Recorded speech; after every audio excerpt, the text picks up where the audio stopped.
Hello दोस्तों, कैसे हैं आप। आज 22 जुलाई है और 22 जुलाई को झंडा अंगीकार दिवस मनाया जाता है। जी हाँ दोस्तों, मैं यदुनंदन शर्मा और आज 22 जुलाई को झंडा अंगीकार दिवस मनाया जाता है, जिसके बारे में हम जानेंगे आखिर किस प्रकार तिरंगे को भारतीय संविधान द्वारा 22 जुलाई 1947 को अंगीकार किया गया।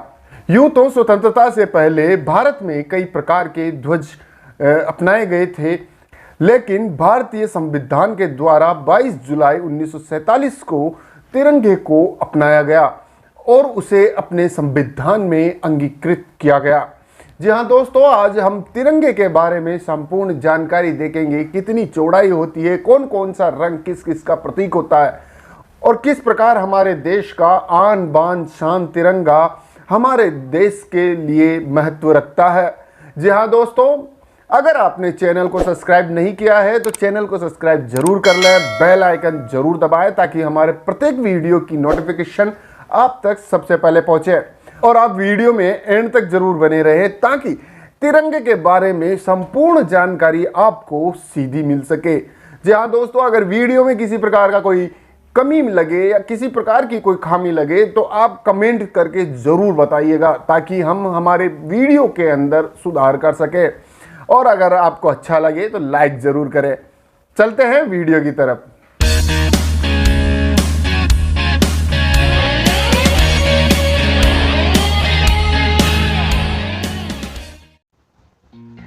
राष्ट्रीय झंडा अंगीकरण दिवस हर वर्ष 22 जुलाई को मनाया जाता है। इस दिन अर्थात 22 जुलाई 1947 को राष्ट्रीय ध्वज को भारत के संविधान द्वारा अपनाया गया था। तिरंगा भारत का राष्ट्रीय ध्वज है जो 3 रंगों से बना है, इसलिए हम इसे तिरंगा कहते हैं। तिरंगे में सबसे ऊपर गहरा केसरिया, बीच में सफेद और सबसे नीचे गहरा हरा रंग बराबर अनुपात में है। ध्वज को साधारण भाषा में झंडा भी कहा जाता है। झंडे की चौड़ाई और लंबाई का अनुपात 2:3 है।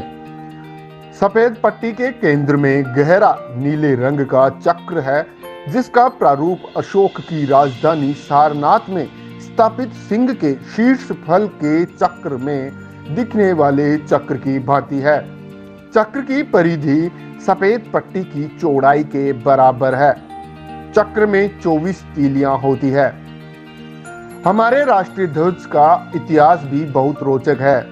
20वीं सदी में जब हमारा देश ब्रिटिश सरकार की गुलामी से मुक्ति पाने के लिए संघर्ष कर रहा था, तब स्वतंत्रता सेनानियों को एक ध्वज की जरूरत महसूस हुई। सन 1904 में स्वामी विवेकानंद की शिष्या निवेदिता ने पहली बार एक ध्वज बनाया, जिसे बाद में सिस्टर निवेदिता ध्वज से जाना गया। यह ध्वज लाल और पीले रंग से बना था।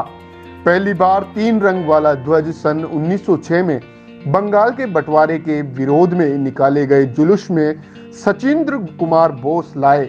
इस ध्वज में सबसे ऊपर केसरिया रंग, बीच में पीला और सबसे नीचे हरे रंग का उपयोग किया गया था। केसरिया रंग 8 अधखिले कमल के फूल सफेद रंग में थे। नीचे हरे रंग पर एक सूर्य और चंद्रमा बना था। बीच में पीले रंग पर हिंदी में वंदे मातरम लिखा गया था। सन 1908 में सर भीखाजी कामा ने जर्मनी में तिरंगा लहराया और इस तिरंगे में सबसे ऊपर हरा रंग था, बीच में केसरिया और सबसे नीचे लाल रंग था। इस झंडे में धार्मिक एकता को दर्शाते हुए हरा रंग इस्लाम के लिए और केसरिया हिंदू और सफेद ईसाई और बौद्ध दोनों धर्मों का प्रतीक था। इस ध्वज में भी देवनागरी में वंदे मातरम लिखा था और सबसे ऊपर 8 कमल बने थे। इस ध्वज को भीखाजी कामा, वीर सावरकर और श्याम जी कृष्ण वर्मा ने मिलकर तैयार किया था। प्रथम विश्व युद्ध के समय इस ध्वज को बर्लिन कमेटी ध्वज के नाम से जाना गया, क्योंकि इसे बर्लिन कमेटी में भारतीय क्रांतिकारियों द्वारा अपनाया गया था। सन 1916 में पिंगली वेंकैया ने एक ऐसे ध्वज की कल्पना की जो सभी भारतवासियों को एक सूत्र में बांध दे। उनकी इस पहल को एस.बी. बोमन जी और उमर सोमानी जी का साथ मिला और इन तीनों ने मिलकर नेशनल फ्लैग मिशन का गठन किया। वेंकैया ने राष्ट्रीय ध्वज के लिए राष्ट्रपिता महात्मा गांधी से सलाह ली और गांधी जी ने उन्हें इस ध्वज के बीच में अशोक चक्र रखने की सलाह दी, जो संपूर्ण भारत को एक सूत्र में बांधने का संकेत बने। पिंगली वेंकैया लाल और हरे रंग की पृष्ठभूमि पर अशोक चक्र बनाकर लाए, पर गांधी जी को यह ध्वज ऐसा नहीं लगा जो कि संपूर्ण भारत का प्रतिनिधित्व कर सकता है। अखिल भारतीय कांग्रेस कमेटी के सत्र के दौरान, जो 1921 में बेजवाड़ा में किया गया था, यहां आंध्र प्रदेश के एक युवक ने एक झंडा बनाया और गांधी जी को दिया। यह 2 रंगों का बना था, लाल और हरा रंग, जो 2 प्रमुख समुदायों अर्थात हिंदू और मुस्लिम का प्रतिनिधित्व करता है। गांधी जी ने सुझाव दिया कि भारत के शेष समुदाय का प्रतिनिधित्व करने के लिए इसमें एक सफेद पट्टी और राष्ट्र की प्रगति का संदेश देने के लिए चलता हुआ चरखा होना चाहिए। वर्ष 1931 ध्वज के इतिहास में एक यादगार वर्ष है। तिरंगे ध्वज को राष्ट्रीय ध्वज के रूप में अपनाने के लिए एक प्रस्ताव पारित किया गया। ये ध्वज, जो वर्तमान स्वरूप का पूर्वज है, केसरिया, सफेद और मध्य में गांधी जी के चलते हुए चरखे के साथ था।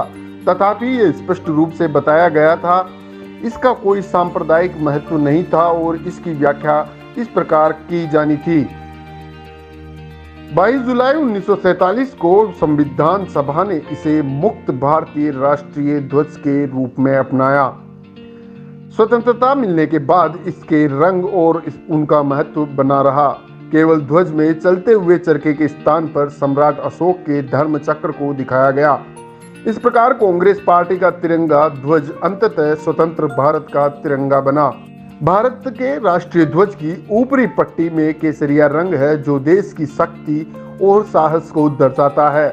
बीच में सफेद पट्टी धर्म चक्र के साथ शांति और सत्य का प्रतीक है।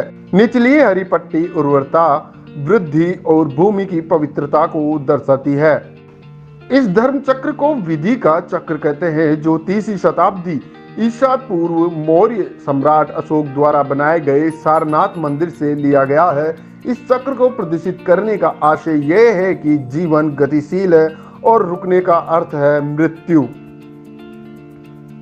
26 जनवरी 2002 को भारतीय ध्वज संहिता में संशोधन किया गया और स्वतंत्रता के कई वर्ष बाद भारत के नागरिकों को अपने घरों, कार्यालयों और फैक्ट्री में न केवल राष्ट्रीय दिवसों पर बल्कि किसी भी दिन बिना किसी रुकावट के ध्वज फहराने की अनुमति मिल गई।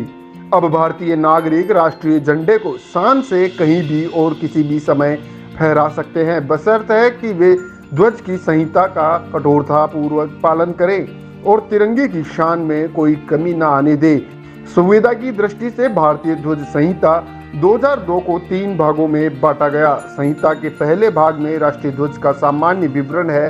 संहिता के दूसरे भाग में जनता, निजी संगठनों, शैक्षणिक संस्थानों आदि के सदस्यों द्वारा राष्ट्रीय ध्वज के प्रदर्शन के विषय में बताया गया है।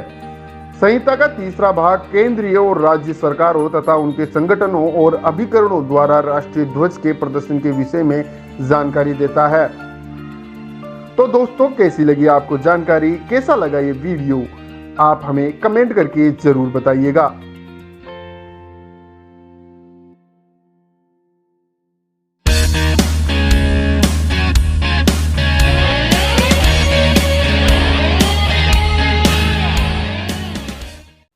तो दोस्तों, कैसा लगा आपको वीडियो, कैसी लगी ये जानकारी, कैसा लगा अपने देश के तिरंगे के बारे में जानकर।